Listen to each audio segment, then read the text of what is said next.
धन धन सतगुरु तेरा ही आसरा, धन धन सतगुरु तेरा ही आसरा।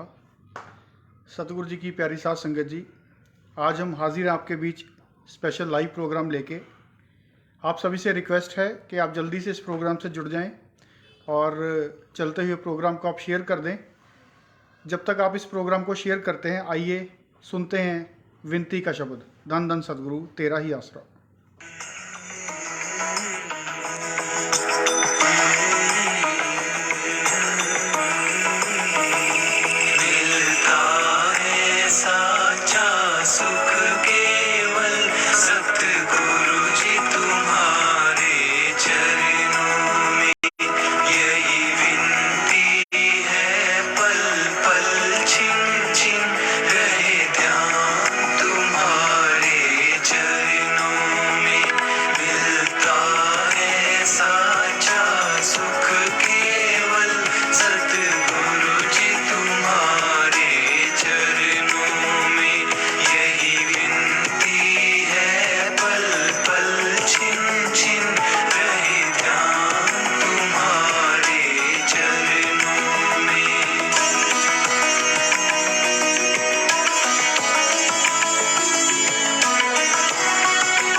पल छिन छिन रहे ध्यान तुम्हारे चरणों में।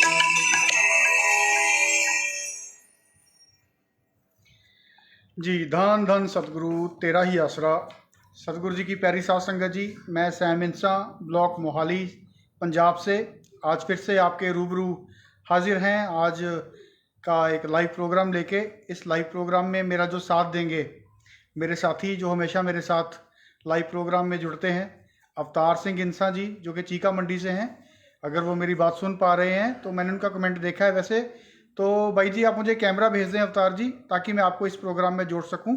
जी, उनका मैं जोड़ने जा रहा हूं अवतार जी को, कोशिश कर रहा हूं जोड़ने की।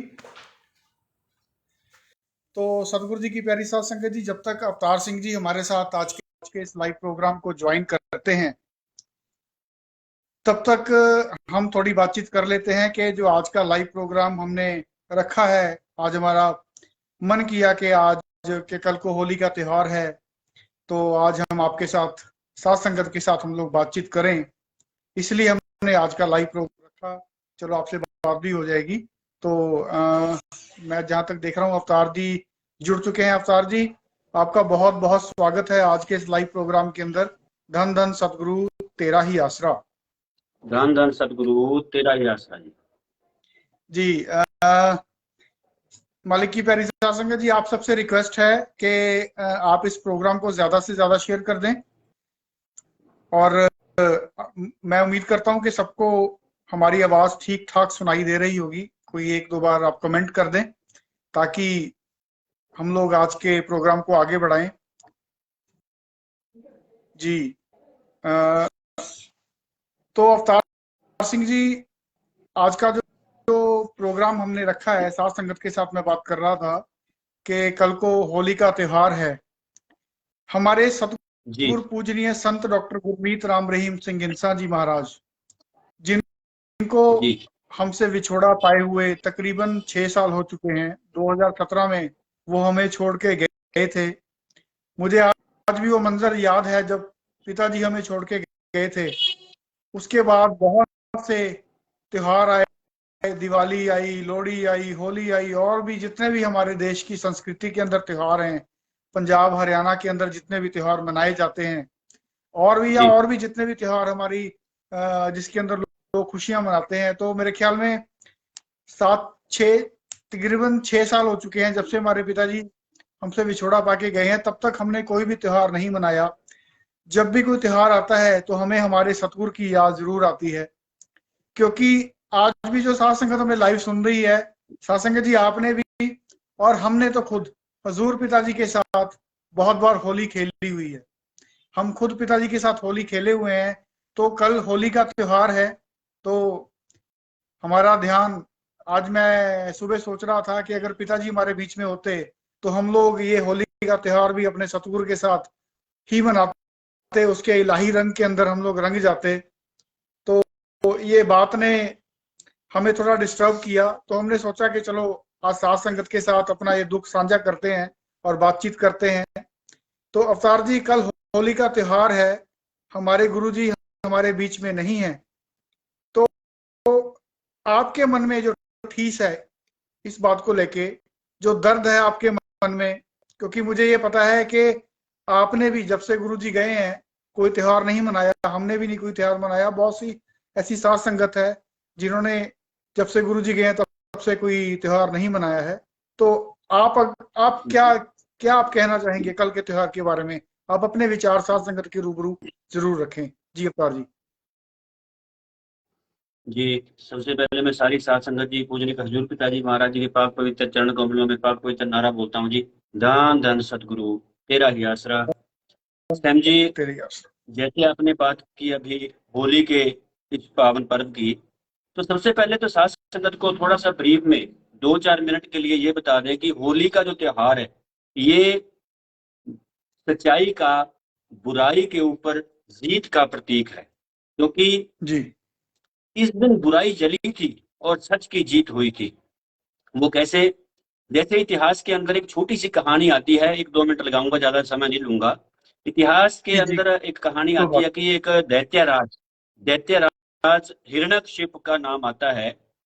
तो वो राक्षसों के राजा थे। तो उन्होंने मतलब उनके अंदर इतना अहंकार आ गया किसी समय पे जाके, उनके धन दौलत उनके पास बहुत ज्यादा थी। जब अहंकार आ गया तो उन्होंने अपने आप को ही भगवान कहना घोषित कर दिया, अपने सारी प्रजा को, अपने सारे लोगों को, आस पड़ोस में, कि मैं ही भगवान हूं, इस दुनिया पे और कोई भगवान है ही नहीं।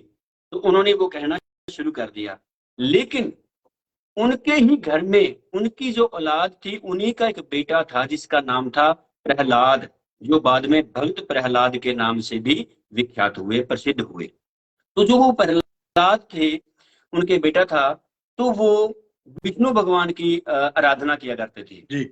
लेकिन इस बात की जो चर्चा धीरे धीरे धीरे धीरे होती होती होती उन तक भी, हिरण्यकशिपु तक पहुंच गई कि आप लोग तो दुनिया को ये बोल रहे हो कि मेरे को भगवान मानो, मेरे से बड़ा भगवान इस दुनिया में कोई नहीं है, लेकिन आपके घर में बैठा हुआ खुद आपका बेटा, आपकी औलाद आपको भगवान न मानकर उस विष्णु को भगवान मान रही है। तो कहते हैं कि उन्होंने, हिरण्यकशिपु ने अपने बेटे को बहुत बार समझाया बुला के कि बेटा ऐसे नहीं करते। तो उन्होंने एक नहीं मानी और उन्होंने कहा कि मेरा भगवान एक है, वो है भगवान विष्णु, मैं उन्हीं को अपना आराध्य मानता हूं और मानता रहूंगा। तो कहने का मतलब ये है, उसके बाद उन्होंने ठान लिया हिरण्यकशिपु ने कि मेरे रास्ते में जो भी कोई आएगा, अगर मैं, चाहे वो मेरा बेटा ही क्यों ना हो, जो मुझे भगवान नहीं मानता, मेरा हुक्म नहीं मानता, मैं उसका कत्ल करवा दूंगा, मैं उसको मार दूंगा। जी। तो उन्होंने एक युक्ति सोची थी, तरकीब लगाई उसको मारने की, भक्त प्रहलाद को। उनकी हिरण्यकशिपु की एक बहन थी, जिसका नाम था होलिका। तो उस होलिका को कहते हैं कि वरदान मिला हुआ था, ये वरदान मिला हुआ था कि वो आग में जल ही नहीं सकती, आग अग्नि उसको जला नहीं सकती। तो हिरण्यकशिपु ने कहा, अपनी बहन से कहा कि आप इसको, प्रहलाद को गोद में लेकर आग में बैठोगे। तो बहुत बड़ी एक, जैसे कहते हैं कि एक ढेर लगा दिया लकड़ियों का उसके ऊपर, चिता टाइप, चिता टाइप। चिता छोटी होती है लेकिन उन्होंने बहुत बड़ा ढेर लगा दिया था और उसको फिर होलिका जो थी उसको लेके गोद में बैठ गई थी, उनके ऊपर फिर लकड़ियां चिन दी गई थी और लकड़ियों को आग लगा दी गई थी। लेकिन सैम जी, बात वही आती है कि बुराई के ऊपर सच्चाई की जीत होती ही होती है। भगवान को अपने भक्त की लाज रखने के लिए आना पड़ता ही पड़ता है, अगर अपने शिष्य का जो विश्वास है वो अडोल हो, दृढ़ विश्वास हो। तो कहते हैं कि उस अग्नि के अंदर, जब वो अग्नि ठंडी हुई, देखा उस अग्नि के अंदर जिसको न जलने का वरदान प्राप्त था, वो जलकर भस्म हो गई, उसकी राख बन गई। और भक्त प्रहलाद तब भी बैठा अपने आराध्या का गुण गीत गा रहा था, उसको याद कर रहा था। तो ये जो पर्व है, ये जो त्योहार है, बुराई के ऊपर सच्चाई की जीत का त्योहार माना जाता है। और जो वहां पे साथ में खड़े होकर ताड़ियां मार रहे थे, उस वक्त कहते हैं कि ये तो मर गया होगा, भगवान को मानने वाला तो मर गया होगा, उसका बुरा हाल हो गया होगा। जो आज के 45 मेंबर टाइप लोग हैं वो तालियां मार रहे थे, लेकिन जब उन्होंने देखा कि सतगुरु ने तो, उस मालिक ने, उस भगवान ने तो अपनी भक्त की लाज रख ली है, तो फिर उनको भी बहुत इस चीज का अचंभा हुआ था। और जैसे कहते हैं ना कि गुरबाणी में फरमान आता है, हंकारियां निंद का पिट दे प्रहलाद तराया। वो अपने भक्त की लाज भी रखता है, लाज भी रखता है। तो उसके बाद सैम जी, आपने अभी भी बात की है कि हमारे सतगुरु जी हमारे बीच में शारीरिक रूप से इस वक्त नहीं है, वो हमसे दूर है, उनका बिछोड़ा असहनीय है सारी साध संगत के लिए। लेकिन बहुत सारे लोग अभी भी हैं कि वो लगे हुए हैं, होली के मैसेज भेजते हैं, ये करते हैं, वो करते हैं, लेकिन हम कहते हैं कि नहीं, हमारे सारे त्योहार हमारे सतगुरु के साथ हैं। चाहे वो होली का त्योहार आए, दिवाली का त्योहार आए, लोहड़ी आए, कुछ भी आए, हमारे लिए हमारा सबसे बड़ा पर्व कौन है? हमारा सतगुरु है। जिਵੇਂ गुरदास मान का जैसे गाना है ना कि सब लोगों ने ईद मनाई चरण दे दर्शन करके, असी मनाई ईद यार दियां चरना विच सिर धर के, ऐसा सीने नाल लाया कि तसल्ली हो गई, इश्क दी मारी भी मैं चली हो गई, इश्क दी मारी भी मैं चली हो गई। तो हमने तो अपने उस मुर्शिद के चरणों में सिर रख के, जिस दिन वो आएगा ना, उसके साथ अपनी दिवाली मनानी है, अपने त्योहार मनाने हैं, उसके बिना कोई त्योहार नहीं है। और लास्ट में सैम जी एक मैसेज जो आज की स्पेशल, आज के लिए मैं सारी साध संगत को देना चाहूंगा। साध संगत जी, हाथ जोड़ के हमारी पूरी फेथ वर्सेस वर्डिक्ट की टीम की तरफ से आप सबके चरणों में हाथ जोड़कर विनम्र प्रार्थना है कि आप सबने आज की रात, क्योंकि आज बुराई के ऊपर अच्छाई की जीत की रात है, वो दिन है, वो पर्व है। आज की रात आप सबने जितना हो सके अपने अपने सामर्थ्य के अनुसार ज्यादा से ज्यादा सिमरन करना है जी, और सिमरन भी पूरी तड़प के साथ करना है। शहंशाह जी, हजूर पिताजी महाराज जी के पावन चरणों में ये अरदास करते हुए कि हे शहंशाह, हमारा तो यार पर्व ही तुम हो, तुम्हारे बिना हमारा कोई त्योहार नहीं है, तुम्हारे बिना तो हम अपनी जिंदगी का वजूद भी नहीं सोच सकते। तो शहंशाह जी, इस बुराई को, जो बुराई चली हुई है, इसको जल्दी से जल्दी खत्म कर दो।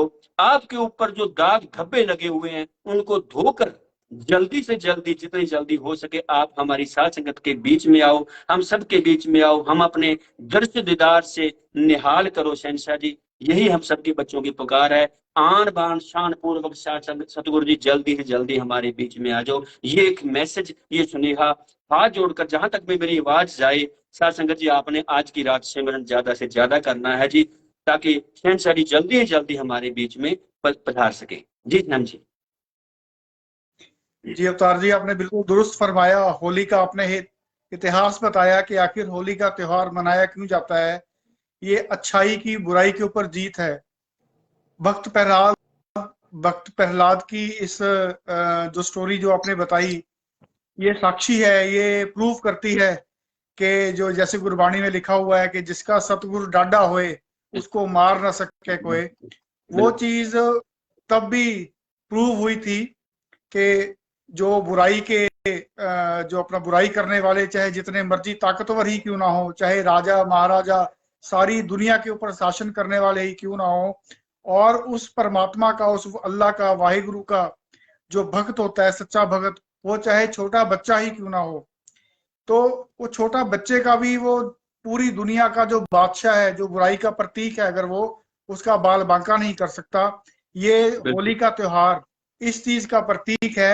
आपने गुरदास मान के गाने का जिक्र किया, मुझे भी एक और सूफी सिंगर है पंजाब के, सतिंदर सरताज, उनकी भी 4 लाइनें मुझे याद आ गई कि सतगुरु बिन कादी होली कादी दिवाली जी, जे सतगुर दी दीद ना होवे पुन्नेया भी काली जी, मुर्शद दी दीद तो वध के कोई त्योहार नहीं बनया। बिल्कुल। तो सतगुर के दर्श पाके, जो सतगुर का प्यारा होता है ना, वो अगर उसका पूरा जख्म, अगर उसका पूरा शरीर भी छल नहीं हुआ हो, रोम रोम में से उसके खून बह रहा हो, अगर वो अपने गुरु से प्यार करता है और अपने गुरु के दर्श करके अगर वो दर्श दीदार कर लेता है, तो वो सारे दर्द को भूल जाता है, सारे दर्द को भूल जाता है कि सतगुरु का जो दर्शन है वो इतनी बड़ी उसके लिए दवा बनता है कि उसका शारीरिक नहीं, उसका आत्मा के दर्द भी सतगुरु खत्म करने की क्षमता रखता है। लेकिन आज जो डेरा सच्चा सौदा में अवतार जी हो रहा है, तब तो एक हिरण्यकश्यप था, तब तो एक था हिरण्यकश्यप जो भक्त प्रहलाद को मारने के लिए तुला हुआ था। तब तो चलो शायद या द्वापर युग होगा या त्रेता युग होगा, तब जो काल था वो शायद नहीं था, या पाप इतना ज्यादा नहीं था, तब बुराई की जो ताकतें थी वो इतनी प्रबल नहीं थी जितनी आज। जैसे हजूर पिताजी फरमाते थे, बेटा जो कलयुग है ये आज पूरे यौवन पे है, जो कलयुग है आज ये अपनी पूरी जवानी में है। कलयुग बहुत ज्यादा बढ़ चुका है, पाप बहुत ज्यादा बढ़ चुका है। तो आज जो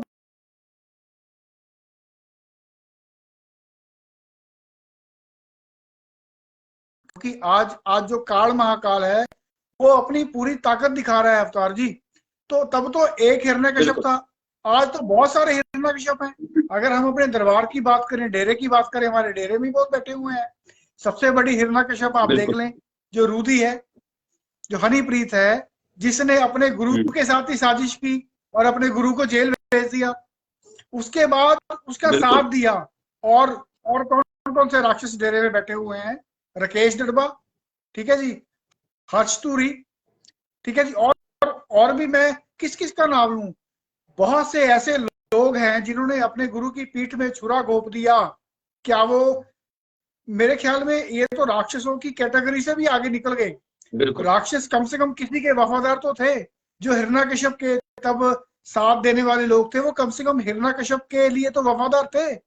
लेकिन आज जो लोग हैं, उस भगवान, उस गुरु, उस अल्लाह वाहिगुरु राम, जिन्होंने उनको उनकी लाइफ में सब कुछ दिया, उनके साथ भी उन्होंने कोई वफादारी नहीं निभाई है। तो आज भी बिल्कुल आज भी ये एग्जाम्पलें हमें, लाइव एग्जाम्पल हमें देखने को मिल सकती है कि अपने गुरु बिल्कुल के जो अपने गुरु के बच्चे हैं, साथ संगत है, उनको ही लूटा जा रहा है, उनको ही गुमराह किया जा रहा है, उनको ही केमिकल वाला लंगर खिला के, केमिकल वाली चीजें खिला के उनका गुरु जेल में बैठा है। वो दुख दर्द शायद बहुत सारे लोगों को भुला दिया गया, और जब भी कोई बात होती है वो जागो निकालते हैं, घघरे पहन के नाचते हैं। तो ऐसे लोग जो हैं, मेरे को लगता है कोई त्योहार आता है, उनकी सेहत के ऊपर शायद कोई असर नहीं होता। वो ये चीज भूल चुके हैं कि हमारा गुरु जेल में बैठा हुआ है। और एक यूपी में बहरूपिया इन्होंने 2-3 बार पैरोल देके भेज दिया, वो उस बहरूपिये को देख के ही वो लोग संतुष्ट हुए पड़े हैं। अगर 1 मिनट के लिए मान भी लिया जाए, वैसे तो 1001% जो यूपी के अंदर जो इन्होंने हमारे गुरु जी का नकली बना के भेजा बहरूपिया, वो 1001% नकली है। लेकिन अगर 0.1% अगर हम लोग मान भी लें, तब भी साथ संगत जो वहां पे भगड़े डाल रही है, मटर पनीर की सब्जियां खा रही है, जो मैनेजमेंट जो अपने आप को बहुत ही बड़ा गुरु भक्त बताती है, जो हनीप्रीत अपने आप को बहुत बड़ा गुरु भक्त बताती है, उनके जहन से ये बात क्यों निकल जाती है कि आज भी वो इल्जाम जो हमारे गुरु जी पे लगे, उनके माथे के ऊपर वो एक बदनुमा दाग है। जब तक वो दाग धुलेंगे नहीं, चाहे असल में हमारे गुरुजी पैरोल पे आ जाएं, ये तो बहरूपिया था ना अवतार जी, चाहे असल में हमारे गुरुजी पैरोल पे आ जाएं, फिर भी लोग उसको उसी निगाह से देखेंगे जो ठप्पा अदालत ने उनके ऊपर लगा दिया है। बेशक।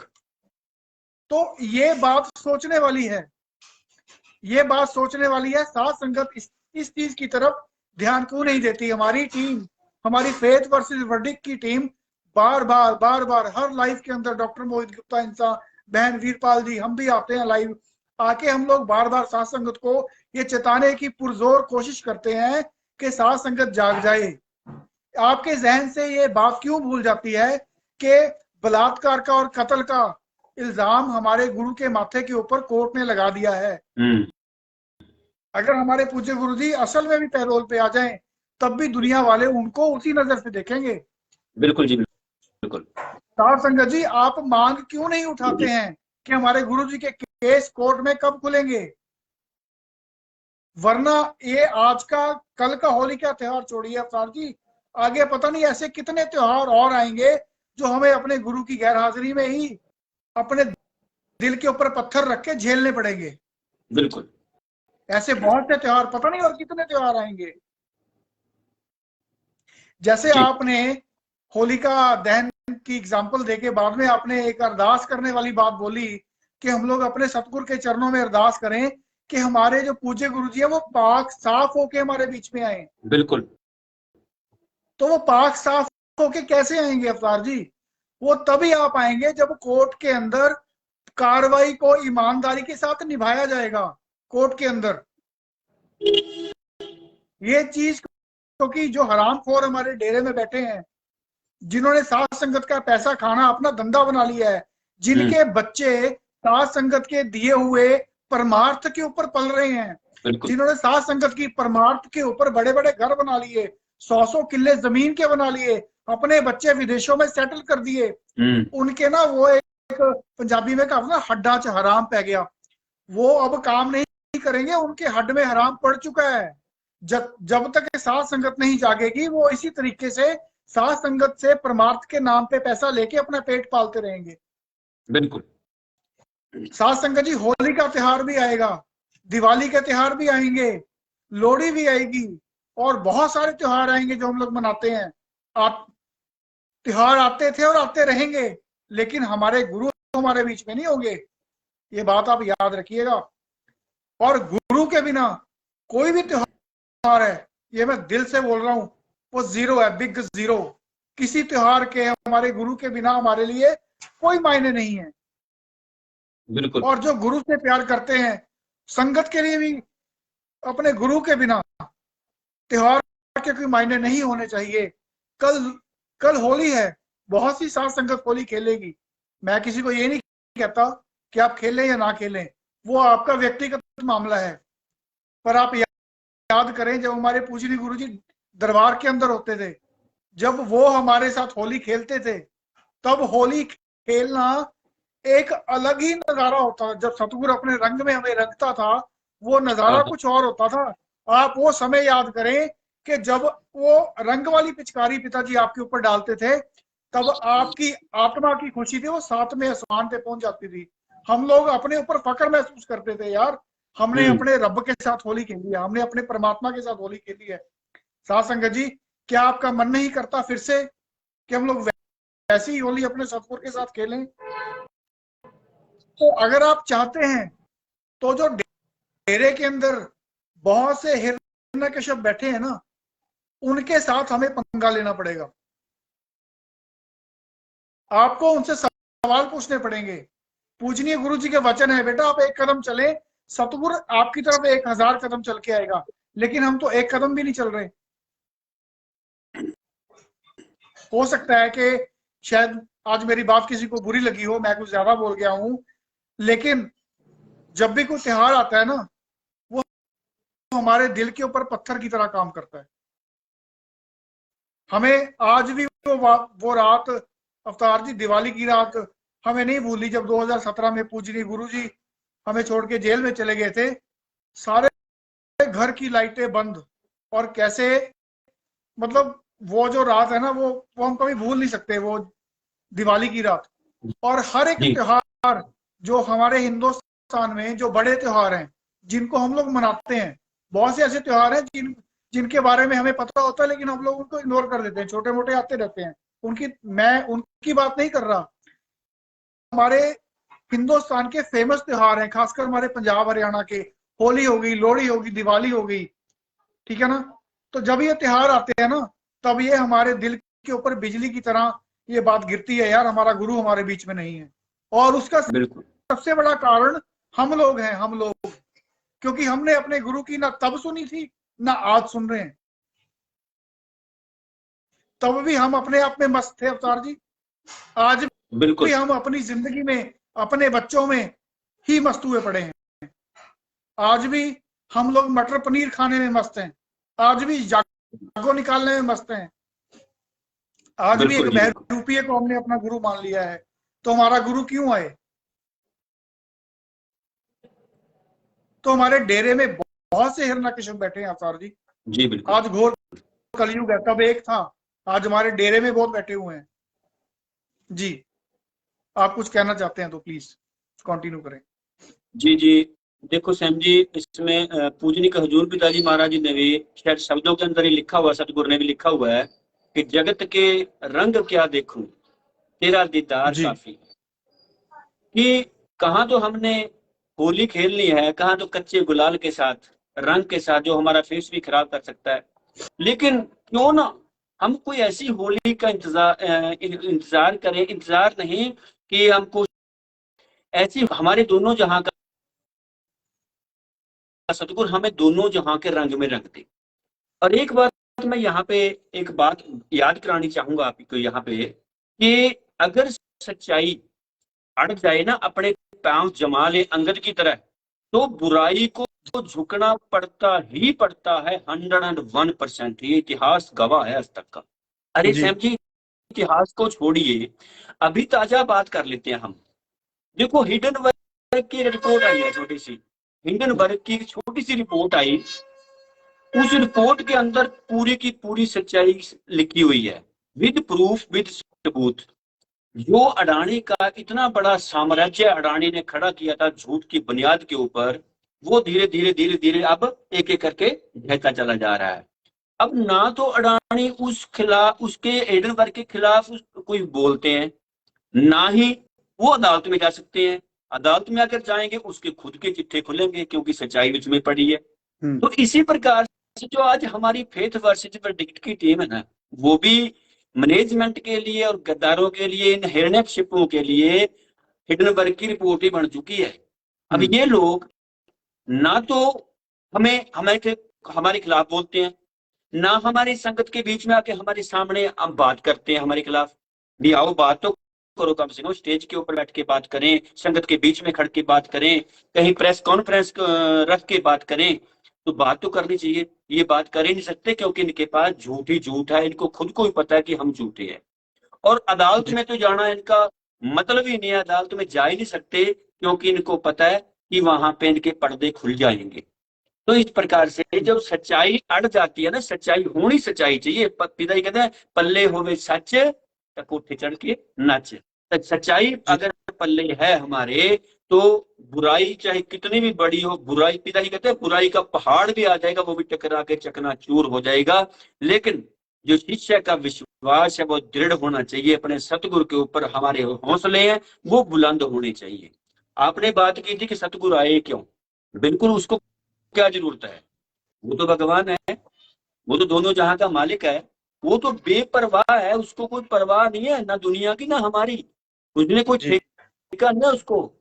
हाँ, हमें उसकी जरूरत है, उसको हमारी जरूरत नहीं है, हमें उसकी जरूरत है। हमें पुकारना पड़ेगा शहंशाह जी आओ, सतगुरु जी आओ हमारे साथ होली खेलो, हमारे साथ हर त्योहार मनाओ पूज्य हजूर पिताजी, तो उसको आना पड़ेगा।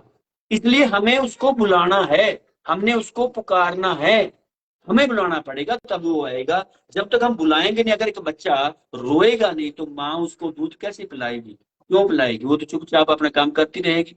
तो इसीलिए तो साध संगत जी उठो।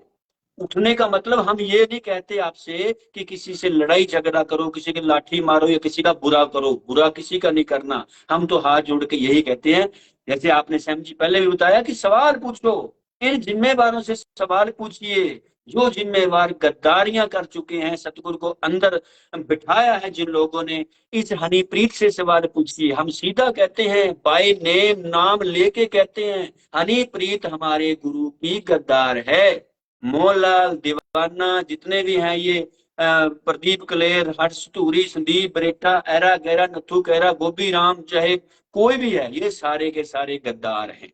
अगर नहीं है, अगर ये कहते हैं कि हम तो सच्चे हैं जी, तो आओ, मोस्ट वेलकम करते हैं, हम बार बार बुलाते हैं, आओ एक बार आमने सामने बैठ के बात तो करो।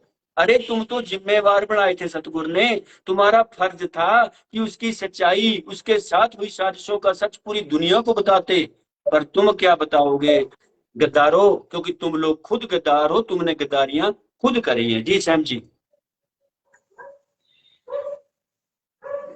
अवतार जी, जो बुराई है ना, बुराई वो मतलब ये समझती है कि मैं बहुत पावरफुल हूँ, मुझे कभी कुछ नहीं होगा।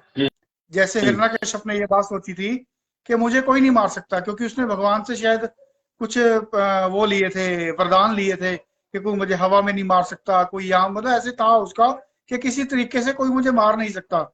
लेकिन उसका अहंकार चरम सीमा पे पहुंच गया था। तो फिर भगवान तो फिर आफ्टर ऑल भगवान है, उसने एक रास्ता निकाल लिया और उसको उसके किए हुए कर्मों की सजा दे दी।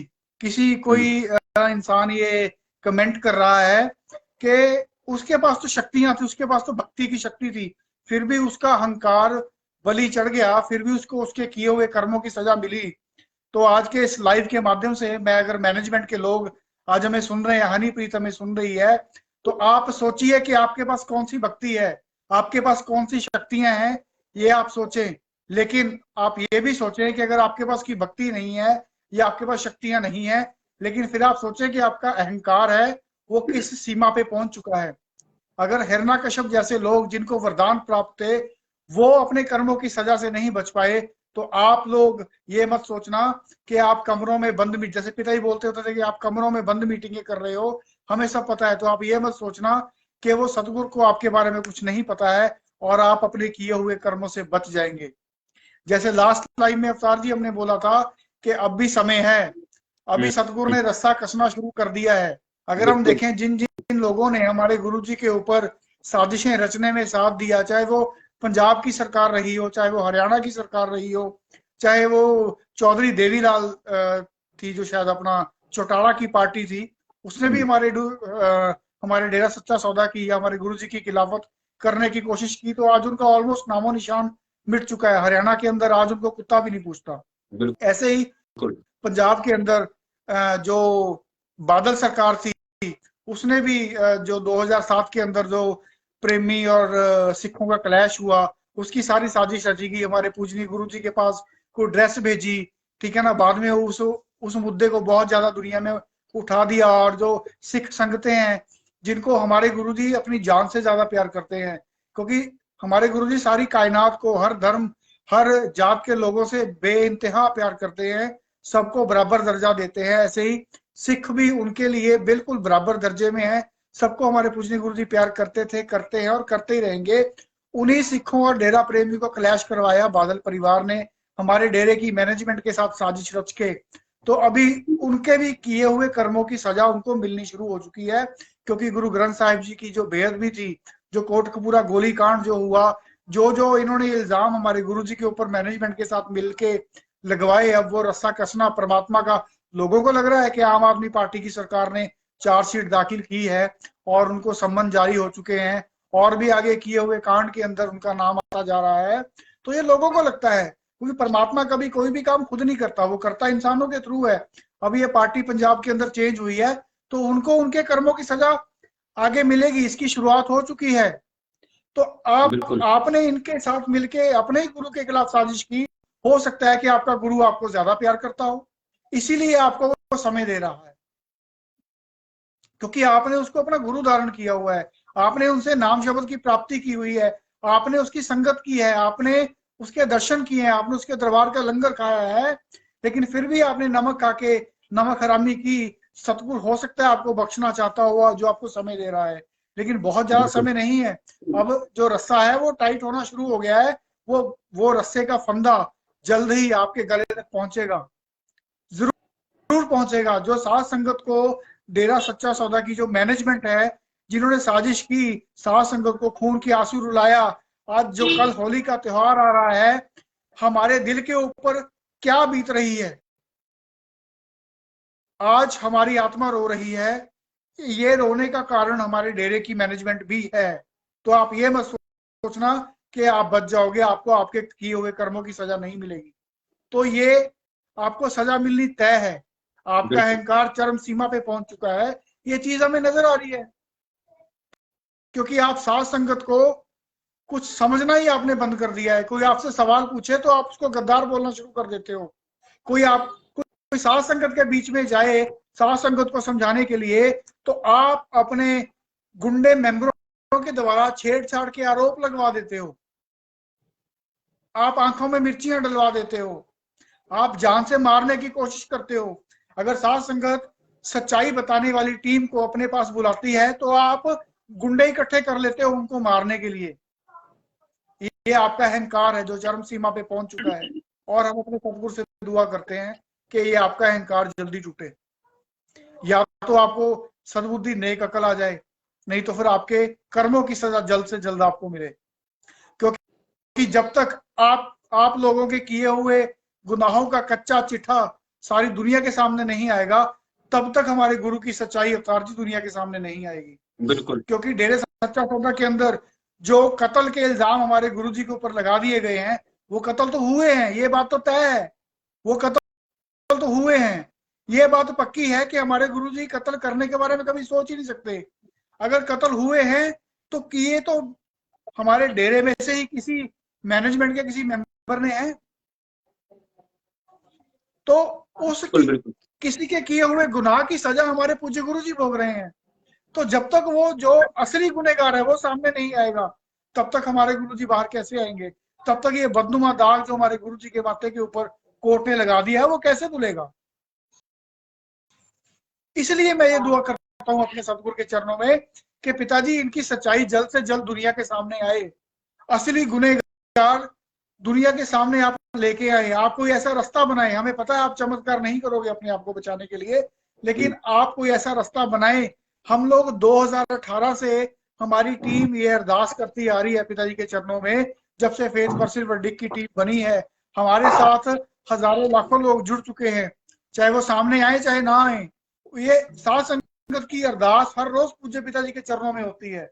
तो ऐसा नहीं है कि वो हमारी अरदास नहीं सुनेंगे और आपके किए हुए कर्मों की सजा आपको नहीं मिलेगी। आपको आपके किए हुए कर्मों की सजा मिलनी तय है। थोड़ा सा समय जरूर लग सकता है, लेकिन आपको सजा 100% मिलेगी। फकीर के वचन सच होंगे कि आप गलियों में तालियां मारते हुए घूमोगे, और आपको कि मुंह नहीं लगाएगा, वो वचन सच होंगे। हो सकता है वो आपको समय दे रहा हो कि अब भी शायद सुधर जाओ, अब भी शायद सुधर जाओ, लेकिन आखिर में पिताजी कहते हैं ना कि वो अवधि आई थे आवे ना, जो आ गया था ना सीतू आंकड़ा जिंदा। पिताजी के वचन है ये। तो आपके तो पता नहीं कैसे कैसे धुएं निकलेंगे।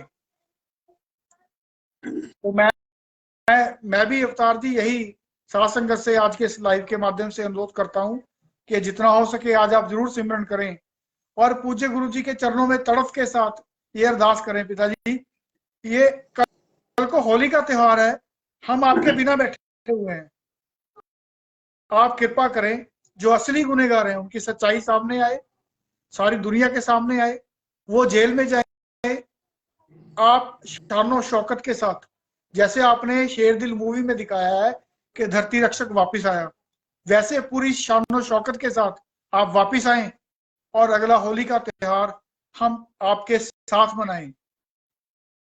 ये अरदास जरूर करें सिमरन करके। आज की रात जितना आप सिमरन कर सकते हैं उतना आप जरूर करें, क्योंकि पिताजी के वचन है, बेटा आप हमारी बात मानो, हम आपकी बात मानेंगे। अगर हमारी अरदास नहीं सुनी जा रही, इसका मतलब ये है कि जो हमारे पूज्य गुरु जी चाहते हैं हम करें, हम वो नहीं कर पा रहे हैं। तो अवतार जी यही रीजन होगा। बिल्कुल, वरना बिल्कुल सतगुरु ने शब्द लिखा है, जो भी सोचा वही मन लेंदा, किवें भुल जावा पीर नूं। तो वो तो आपको बोलने की देता ही नहीं है, वो तो जो आप सोचते हो वही पूरी कर देगा। लेकिन उसने कंडीशन लगा दी कि आप हमारी मानो, हम आपकी मानेंगे। ये पिताजी के वचन है, मैंने खुद सुने हैं। अगर वो हमारी सोच तो छोड़िए, हमारी अरदास कबूल नहीं कर रहा है, इसका मतलब ये है कि हमारे अंदर कमी है। इसका मतलब ये है साथ संगत जी, जो आप मटर पनीर खा के खुश होते फिर रहे हो, जागो निकालते हो, आप लोग डांस कर रहे हो, वो उसके वचनों के हुक्म के खिलाफ है, शरेआम। आप जानते हो पूज्य पिताजी ने बहुत बार सत्संग के अंदर या मजलिस के अंदर इसकी निखेधी की है, इसके ऊपर सख्त पाबंदियां लगाई हैं। तो वो जो शरेआम जो साथ संगत कर्म कर रही है, वो हमारे पूज्य गुरु जी के हुक्म के वचनों के खिलाफ है। इसलिए इतना टाइम लग रहा है, जहां तक मेरी सोच है, इसलिए इतना टाइम लग रहा है कि हम अपने गुरु के वचनों के ऊपर पूरे नहीं है। उसको क्या पड़ी है हमारे पास आने, हमारे जैसे लाखों करोड़ों उसको हैं, लेकिन उसके जैसा तो दोनों जहानों में हमारे लिए कोई नहीं है। तो बिल्कुल हमें उसकी जरूरत है, उसको हमारी जरूरत थोड़ी है। वो क्यों आएगा जब हम उसके वचन ही नहीं मानते। मैं अपनी बात भी करता हूं, हम सब अपनी बात करते हैं, हम अपने अंदर जाके हैं। जी अवतार जी, आप कुछ कहना चाहते हैं तो प्लीज। जी श्याम जी, मैं यही कह रहा था कि बद्दुआ तो एक ही मान नहीं होती। एक बद्दुआ अगर कोई दिल से दे दे ना, दिल से निकाल दे, तो पत्थरों को फाड़ती हुई चीरती हुई आगे निकल जाती है। लेकिन यहाँ पर तो करोड़ों बद्दुआएं एक साथ लग रही हैं इस डेरे की मैनेजमेंट को, डेरे के वकीलों को, और सरकारों को तो है ही है, उसका तो कोई रोड़ा ही नहीं है। जिन सरकारों ने इनका इस साजिशों में सारा सिस्टम रचा, जैसे आपने अभी बात की थी ना कि लाठी चलने की, उसकी लाठी तो सतगुरु की लाठी तो चल चुकी है, लेकिन अभी भी समय अभी भी बाकी है थोड़ा सा। अगर कोई फिर भी उठ के माफी मांगना चाहे, अगर कोई अपनी गलतियों का पछतावा करना चाहे, तो शायद वो अंत तक माफ कर देगा। देखो, इसमें कोई दो राय नहीं है कि पूज्य हजूर पिताजी ने जो फिल्म में दिखाया, मुस्कान एक दिन माफी मांगेगी ही मांगेगी, संत वचन पलटे नहीं पलट जाए ब्रह्मांड। इसमें कोई दो राय नहीं है। मुस्कान अपने किए हुए गुनाहों की माफी मांगेगी।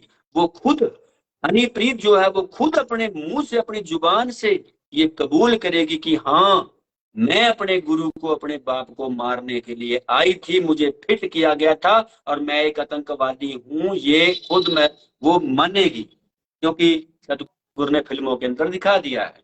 और दूसरे नंबर पे इनकी जो सतगुरु की लाठी है, इनके ऊपर चल चुकी है सैम जी, चलनी शुरू हो चुकी है। जिन बादलों ने हमारे सतगुरु के साथ षड्यंत्र रचे, जिस जगजीत के साथ मिलकर, हमारे डेरे की मैनेजमेंट के साथ मिलकर, एक केस में तो बादलों का नाम आ चुका है, हम तो शरेआम बोलते हैं, एक केस में तो नाम आ चुका है।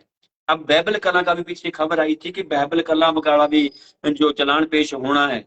अब देखो, हम तो यही कहेंगे कि जिसने जो किया है वो फंसना चाहिए, सच्चे दिल से उस मालिक के चरणों में, उस परमात्मा सतगुरु मौला के चरणों में यही अरदास बेनती दुआ, सतगुरु जिसने जो गुनाह किए हैं उसकी सजा उसे जरूर मिलनी चाहिए, जरूर मिलनी चाहिए। और वो सजा मिलनी शुरू हो चुकी है। इन्होंने भी प्रार्थना की थी, एक गुरचरण कौर ने भी प्रार्थना करी थी, कख ना रहे, और उधर सिमरो बीबी ने भी करी थी, कख ना रहे। तो फिर देख लो, कख चल पड़ा ना। अब लाख जो है तुम्हारा कख बढ़ने लग चुका है। अब तुम्हें भी अपने किए की गुनाहों का थोड़ा बहुत पश्चाताप तो होना शुरू हो गया होगा शायद इन लोगों को भी। बादल जी भी सोचते होंगे कि गलतियां जो करी हैं इन लोगों ने, देखो इसमें कोई शक नहीं है, क्योंकि ऐसे ही धुआं नहीं उठता। लेकिन हमारी डेरे के मैनेजमेंट ने सारे के सारे सिस्टम रचे सतगुरु के खिलाफ और डाल रहे हैं ये गुरु के ऊपर। आपने जो मुद्दा उठाया था श्री गुरु ग्रंथ साहब जी महाराज जी की बेअदबी का, श्री गुरु ग्रंथ साहब जी महाराज जी की बेअदबी में हमारे डेरे के 4 बंदों का नाम आया है। तो ये भाग क्यों रहे हैं? अदालत में जाएं। पूज्य हुजूर पिताजी तो अदालत का सम्मान करते हैं, कानून का सम्मान करते हैं। कानून का सम्मान करते हुए उन्होंने आत्मसमर्पण कर दिया। वो भी तो भाग सकते थे। जब 5-5, 7-7 बहरूपी तैयार कर रखे थे मैनेजमेंट ने, तो पिताजी को इधर उधर भागने में क्या दिक्कत थी, क्या प्रॉब्लम थी? महीना पहले निकल जाते कहीं। लेकिन नहीं, संत कभी सच्चाई से भागते नहीं, सच्चाई से मुंह नहीं मोड़ते, और अपने शिष्यों को भी यही शिक्षा देते हैं कि सच का सामना डट के करना है। तो पूज्य हजूर पिताजी ने जब सच का सामना किया, तो फिर ये प्रदीप कलेर, राकेश दिड़बा, हर्ष धूरी, संदीप बरिटा भाग क्यों रहे हैं? आओ ना मैदान में, रुको ना, सतगुरु के जो शिक्षा दी है उसका सामना करो ना, अदालत के अंदर खड़े होकर बताओ कि हमने नहीं किया, जिसने किया उसको पकड़ो। आओ तो सही एक बार। लेकिन कौन सा मुंह लेके आएंगे सैम जी? इन लोगों के अंदर दिल भी काले हैं, इनके कर्म भी काले हैं, इनका सारा कुछ काला है। बस क्यों ज्यादा मुंह खिलाते हो? इनका सारा चिट्ठे काले है। तो साध संगत जी, मैं एक बात लास्ट में बोल दूं आपको कि हमारा सतगुरु तो है पूरा, इसमें कोई दो राय नहीं है। दुनियादारी के लोगों को मैं बता देना चाहता हूं कि जिस प्रकार से तुम लोगों ने भगवान की परख मौके पे की ही नहीं आज तक। किसी भी युग में देख लो, किसी भी युग में, किसी भी धर्म में लगा लो, आज तक मौके के ऊपर से भगवान की परख की नहीं। उसके जाने के बाद जैसे सांप निकल जाता है, बाद में लाठी पीटने का कोई फायदा नहीं होता। उसी प्रकार आज भी समय अपने आप को इतिहास दोहरा रहा है। वही काम आज फिर कर रहे हो। खुद खुदा, मालिक, वाली दो जहान, पार ब्रह्म परमेश्वर परमात्मा आज बंदे का रूप धारण करके, चोड़ा धारण करके आज हमारे बीच में आया बैठा है। सच्चे सौदे की गद्दी के ऊपर गद्दी निशीन है संत डॉक्टर गुरमीत राम रहीम सिंह जी इंसान। लेकिन हम चैलेंज करते हैं, खुले दिल से कहते हैं, शरेआम कहते हैं, छाती ठोक के कहते हैं कि हमारा गुरु भगवान है, हमारा गुरु सच्चा था, सच्चा है और सच्चा ही रहेगा। तो साध संगत, गुरु ने भी वचन कर रखे हैं, गुरु का भी वचन है, अगर आप फकीर के लिए खड़े हो तो खुदा भी आपके लिए खड़ा है। तो वो आपका बाड़ बांका नहीं होने देगा। खड़े होइए, बोलिए, उसके हक में बोलिए, गद्दारों की पहचान करिए, और तुम्हारे सतगुरु के साथ जिसने साजिशें रची हैं पूरी दुनिया को आओ हम सच बताएं। आज की रात ज्यादा ही ज्यादा फिर हमारा आह्वान है कि आज की रात ज्यादा से ज्यादा जितना बढ़ पाए उतना सिमरन करो पूरी तड़प के साथ। और एक बात बता दें, जैसे डॉक्टर मोहित जी ने भी लाइव में बताया ही था कि हमारा PIL एक लगी हुई है सुप्रीम कोर्ट के अंदर। सुप्रीम कोर्ट के अंदर डॉक्टर साहब के द्वारा PIL लगाई गई है, वो मंजूर भी हो चुकी है, रजिस्टर्ड भी हो चुकी है, शायद 13 तारीख को उसकी सुनवाई भी है। तो उसके लिए भी आपने ज्यादा से ज्यादा तड़प के साथ सिमरन करना है कि अब पर्दे खोल दो सतगुरु जी, अब तो खोल दो, अब बहुत हो गया सतगुरु जी, अब शहन नहीं होता, जल्दी से जल्दी आओ, जल्दी आओ हमारे बीच में शहनशाह जी। जी सैम जी। अवतार जी, ये वो जो लेडी का आपने गुरचरण कौर का नाम लिया, ये वही गुरचरण कौर है जिसने छेड़छाड़ के झूठे आरोप आपके ऊपर लगाए? जी और छेड़खानी समिति की प्रधान कहें इस औरत को तो कोई गलत नहीं होगा। हाँ, जी जी जी, इन्होंने इस लेडी ने जो वहाँ की शायद सुनाम की जो उस गांव की साध संगत है, उनको इकट्ठा करके पुलिस प्रशासन के ऊपर दबाव डाल के आपके खिलाफ झूठी एफआईआर करवाई थी, है ना? बिल्कुल जी जी बिल्कुल। अभी जी। ये बात मेरे ध्यान में आई जब आपने उस लेडी का नाम लिया, तो तरसेम जी ये कमेंट कर रहे हैं कि सतगुरु अपने ऊपर हुए जुल्मों को तो माफ कर सकता है, लेकिन अपने बच्चों के ऊपर हुए जुल्मों को ना वो कभी भूल सकता है, ना ही वो कभी माफ माफ कर सकता है। तो इनके तो इतने बड़े बड़े काले कारनामे हैं जो हम हर लाइफ के अंदर दोहराते हैं। पंचकूला के अंदर इन्होंने अपने पूज्य गुरु के कितने प्यारे बच्चों को मौत के घाट उतरवा दिया, पता नहीं कितनों को जेल भिजवा दिया, कितनों की लाशों के ऊपर इन्होंने देश की गद्दार होने के ठप्पे लगवा दिए, कितनी बदनामी करवाई, कितनी माता बहनों के साथ बेपत्ती हुई वहां पे, पता नहीं क्या कुछ नहीं हुआ, क्या कुछ नहीं हुआ। लेकिन अगर ये वाकई वाकई अगर ये गुरु भक्त थे, अगर इन्होंने ये काम नहीं करवाया था, तो आज तक इनके मुंह से एक टूटा हुआ शब्द भी नहीं निकला, ना इनके मुंह से, ना इनके जाली गुरु जो यूपी में बहरूपिया बन के आया था उसके मुंह से आज तक एक भी शब्द नहीं निकला। तो तो आपने कहा जैसे बेअदबी की आपने बात की कि ये जो 4 लोग भगोड़े हैं जिनको अदालत ने भगोड़ा करार दिया गया हुआ है, तो ये आए, अगर अपने गुरु को प्यार करते हैं तो आए, ये कोर्ट क्यों नहीं जाते, वहां पे जाके सब कुछ बता दे। तो अवतार जी ये इन्हीं का तो सारा, ये सारी साजिशें इन्हीं की रची हुई हैं। ये डेरे की बिल्कुल माया खाने के लिए, डेरे की प्रॉपर्टी अपने नाम लगवाने के लिए, साध संगत को वर्गला के, उनकी वोट की पावर का इस्तेमाल करके सरकारों में अपनी सांठ गांठ बनाने के लिए, अपने बच्चों को विदेश में सेटल करने के लिए, 100 किले जमीन के बनाने के लिए, अपने महल जैसे घर बनाने के लिए, तो उन्होंने सारी ये साजिशें रची हैं। लेकिन हम्म। ये लोग भूल गए हैं कि एक दिन इस दुनिया से सबने जाना है। लेकिन ये बात तय है अवतार जी, इन लोगों को ना यहाँ भी सजा मिलेगी, इस धरती पे भी ये सजा भोगेंगे अपने किए हुए महापापों की। और आगे तो फिर सतगुरु का ही राज है, वहां तो इनके साथ जो होगा वो सतगुरु जाने। और ये बात भूल जाते हैं कि कफन के ऊपर जेब नहीं होती। जिस माया के लिए इन्होंने अपने सतगुरु के साथ ठगियां मारी है ना, अपने अपने सतगुरु की साथ संगत को लूटा है इन्होंने, उनमें से एक धेला भी इनके साथ जाने वाला नहीं है। तो आज और के इस लाइफ के, जी यहाँ श्याम जी माफी चाहूंगा मैं 1 मिनट के लिए।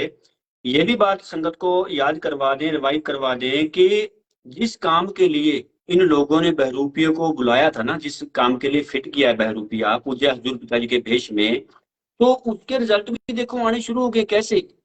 अब जो कल वीडियो शेयर की गई थी, एक भाई जो है संगत का, वो मटर मटर पनीर की सब्जी जो है ऊपर लेके लंगर के ऊपर बैठा है और क्या बोल रहा है, भाई वाह मजा आ गया। कहता है ऐसा लंगर आज तक पहले कभी नहीं खाया था। देखो बात कहाँ पे जा रही है सैम जी।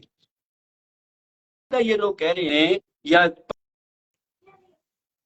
परम पिताजी ने आज तक इतना बढ़िया लंगर नहीं हमें दिया। इनके कहने का मतलब इनका ये है कि आज हम लोग मटर पनीर खा रहे हैं, बूंदी खा रहे हैं, गुलदाने खा रहे हैं, गुलाब जामुन खा रहे हैं, हलवे खा रहे हैं, यानी आज मजा आ रहा है। जो ये हमारा, इनका कहने का मकसद ये है कि जो ये नए वाला ड्रामेबाज है, जो ये नए वाला बहरूपिया है, ये हमें बढ़िया बढ़िया पकवान खिला रहा है। इसी के समय काल में हमें लंगर अच्छा खाने को मिला है, वरना पहले नहीं मिला। दूसरी एक और बात बताऊं, एक लाइव जो उसका लाइव चलता है ना, उस लाइव के अंदर एक किसी ने कमेंट किया, लोग ऐसे ऐसे कमेंट करने लगे हैं कि कल को मेरा पेपर है, रूह दी रहमत करना जी। कमाल है, हद है यार। रूह दी कब से होगी रहमत करने वाली? वो होती कौन है रहमत करने वाली? गुरु की गद्दार है वो, रहमतें करेगी तुम्हारे ऊपर। ये सब लोग जो आईटी विंग वाले जानबूझ के ऐसे ऐसे कमेंट करते हैं ताकि संगत के बीच में उसकी छवि वही बन जाए पूज्य हजूर पिताजी वाली। सतगुरु के जैसे वो भाषण देने लगी है, सतगुरु के जैसे वो चलने लगी है, वही काम करने लगी है। तो संगत के बीच में अपनी छवि को परोसने के लिए, हनीप्रीत की छवि को बनाने के लिए, इसको आगे गद्दी में बिठाने के लिए, डेरे की जद्दी जद्दी जमीन हड़पने के लिए ही इसको फिट किया गया, इसको बार बार लाया जाता है। मेरा कहने का मतलब ये था सैम जी। तो साथ संगत ध्यान दो, अवतार जी, आपको परख करनी होगी। जी सैम जी। जी अवतार जी, पूज्य गुरु जी ने एक बार ही वचन किए थे, जो कि ये रूहानियत का असूल भी है, कि अपने गुरु के साथ, मतलब अपने गुरु के बराबर तो छोड़िए, कभी अपने गुरु के साथ किसी का कंपैरिजन भी नहीं करना चाहिए। ये भी रूहानियत के अंदर एक बहुत बड़ा पाप है कि अपने गुरु के बिल्कुल साथ हम किसी का कंपैरिजन करें। बल्कि आपके जो विचार हैं वो ये होने चाहिए कि हमारे गुरु जैसा ना आज तक कोई हुआ, ना पहले था, ना आज है, ना ही आगे कभी होगा। ऐसी बिल्कुल भावना एक शिष्य की अपने गुरु के प्रति होना चाहिए। कंपैरिजन का तो कभी विचार भी नहीं आना चाहिए किसी के साथ। गुरु का कंपैरिजन किसी के साथ हो ही नहीं सकता। लेकिन ये जो एजेंडा आपने बात की है ना कि उसने लाइव के अंदर कमेंट किया कि रूह दी आप रहमत करना, मतलब ये यही तो ये एजेंडा था इनका, यही चीज तो ये सेट करना चाहते थे। साध संगत को जो केमिकल वाला प्रसाद इन्होंने खिलाया, मटर पनीर के अंदर केमिकल डाल डाल के ये साध संगत को खिला रहे हैं। यूपी वाले के भगत इन्होंने पहले बना दिया, मतलब एक डुप्लीकेट पिताजी के इन्होंने मतलब भक्त बना दिया। तो धीरे धीरे ये कन्वर्ट होते जा रहे हैं हनीप्रीत के ऊपर। यही तो बिल्कुल इनका एजेंडा यही है। तभी तो पूज्य गुरु जी का आधार कार्ड, एड्रेस, फिंगरप्रिंट्स, आंखों का रेटिना, हर चीज को चेंज करवा दिया गया। यहाँ तक कि पूज्य गुरु जी के शरीर के जो माता पिता है उनका नाम भी चेंज करवा दिया गया। ठीक है ना। और मुख्य शिष्य, आज तक पिताजी के लिए सारी साध संगत बराबर थी और आज है और हमेशा रहेगी। तो ये मुख्य शिष्य कहाँ से आ गई? तो यही तो एजेंडा सेट किया जा रहा है। यही तो हमारे डेरे की कथित मैनेजमेंट और ये हनीप्रीत चाहती है कि साध संगत पिताजी की जगह पे मुझे देखे, पिताजी की बिल्कुल जगह पे साध संगत मुझे देखना शुरू करे। जो जो जहन के अंदर, साध संगत के जहन के अंदर जो स्थिति पिताजी की थी, वही भी साध संगत मेरे बारे में सोचे। तभी तो वो पिताजी को कॉपी कर रही है। अब उसका किसी हद तक अगर तो ये कमेंट जेन्युइन है कि अगर जिसने भी ये जेन्युइन कमेंट लिखा कि रूह दीदी आप रहमत करना, ठीक है ना, तो अगर ये जेन्युइन मतलब कमेंट है तो आप अपने वो टारगेट के अंदर ये सफल होने शुरू हो चुके हैं। अगर ये आईटी विंग के द्वारा मतलब की गई एक ऐसी कोशिश है कि साध संगत को गुमराह किया जाए, तो ये अपने उस टारगेट की तरफ बढ़ने शुरू हो चुके हैं। तो मतलब ये हनीप्रीत के लिए मैं एक बात कहना चाहूंगा कि जो औरत खुद पाप में धसी हुई है, वो मैं कहता हूं जी, चलो अब जो औरत पाप के, जिसने अपने गुरु के साथ धोखा किया उसकी तो बात छोड़ दीजिए। जो एक ऐसा बंदा है जो सुबह शाम नियम से नाम जपता है, अपने अपने गुरु के चरणों में जाकर सेवा करता है, 100% वचन मांगता है, मतलब मानता है, उसकी भी औकात नहीं होती किसी के ऊपर रहमत करने की। वो भी खुद रहमत मांगता है अपने गुरु से। तो ये जो ऐसे कमेंट जिसने लिखी है, पहले तो उसके ऊपर उसको अपने दिमाग का इलाज करवाना चाहिए कि नाम लिया उसने अपने गुरु से और वो रहमत किससे मांग रही है। तो ये सब एक प्रोपोगंडा है जो कि आईटी विंग के द्वारा रचा जा रहा है। तो साध संगत ऐसी चालों से मतलब खबरदार होके रहे। अपने गुरु के बराबर आपके जहन में भी नहीं आना चाहिए। कोई नहीं हो सकता आपके गुरु के बराबर। आपके गुरु जैसा ना आज तक कोई हुआ, ना कभी कोई हो सकता है। आपके जहन में भी कभी किसी का कंपैरिजन नहीं आना चाहिए। ऐसा पूज्य गुरु जी ही ने ही हमें सिखाया है और यही बात हमारे धर्म ग्रंथों में लिखी है कि हमारे के जो गुरु होता है, गुरु ब्रह्मा, गुरु विष्णु, ठीक है ना, गुरु देवो महेश्वरा, ठीक है, गुरु साक्षात पर ब्रह्म तस्मै श्री गुरु में रमा। ऐसा हिंदू धर्म में लिखा हुआ है कि गुरु ही ब्रह्मा है, गुरु ही विष्णु है, गुरु ही शिव है, कि गुरु तो इन सबसे ऊपर पार ब्रह्म परमेश्वर है, इन सबसे ऊपर पार ब्रह्म परमेश्वर है। तो ये जो रूह दीदी सबसे हमारे गुरु की बराबरी करने के लायक हो गई। जो लोग इसके लिए ऐसा कमेंट कर रहे हैं कि रूह दीदी आप रहमत करना, तो यही तो सैम जी, यही तो परखने वाली बातें हैं। जी जी जी। तो आज का जो लाइव है वो टाइम हो चुका है हमारे इस लाइव को समाप्त करने का, अवतार जी। बिल्कुल बिल्कुल तो आज के इस लाइव के अंत में साध संगत जी, जैसा कि फिर से मैं दोहरा रहा हूँ कि आज जितना हो सके आप सिमरन करें और तड़फ के पिताजी के चरणों में अरदास करें कि अगला होली का त्योहार हम आपके साथ मनाना चाहते हैं। आप कृपा करें, जो असली गुनहगार हैं उनके चेहरे से नकाब हटाएं, उनको उनकी असल जगह पे पहुंचाएं और आप अपनी असली जगह पे आ जाएं। तो यही अरदास करते हुए हम अपने गुरु के चरणों में नारा लगाएंगे और नारे के द्वारा हम ये अरदास करेंगे कि पूज्य गुरु जी जल्दी से जल्दी वही आपके वाले शब्द अपनी पूरी शानो शौकत में, जैसे शेरदिल मूवी में आते हैं ना, पूरी शानो शौकत में हमारे बीच में वापिस आ जाएं। इसी अरदास के चलते हम लोग नारा लगाएंगे, धन धन सतगुरु तेरा ही आसरा। और अंत में हम लोग अरदास करके आज के इस लाइव की समाप्ति करेंगे। धन धन सतगुरु तेरा ही आसरा। हे मालिक, तुझे लाज है, अब बहुत हो गया, तू दया में रहमत कर, तेरे प्यार मोहब्बत के राह में हमें कोई तकलीफ ना आए। तू ऐसी रहमत बख्श और सबको सुमत दे। किसको किस तरह देनी है वो तू सब जानता है। जिसको जैसी देनी है वैसी दे, वह तेरी मर्जी। धन धन सतगुरु तेरा ही आसरा। धन धन सतगुरु तेरा ही आसरा।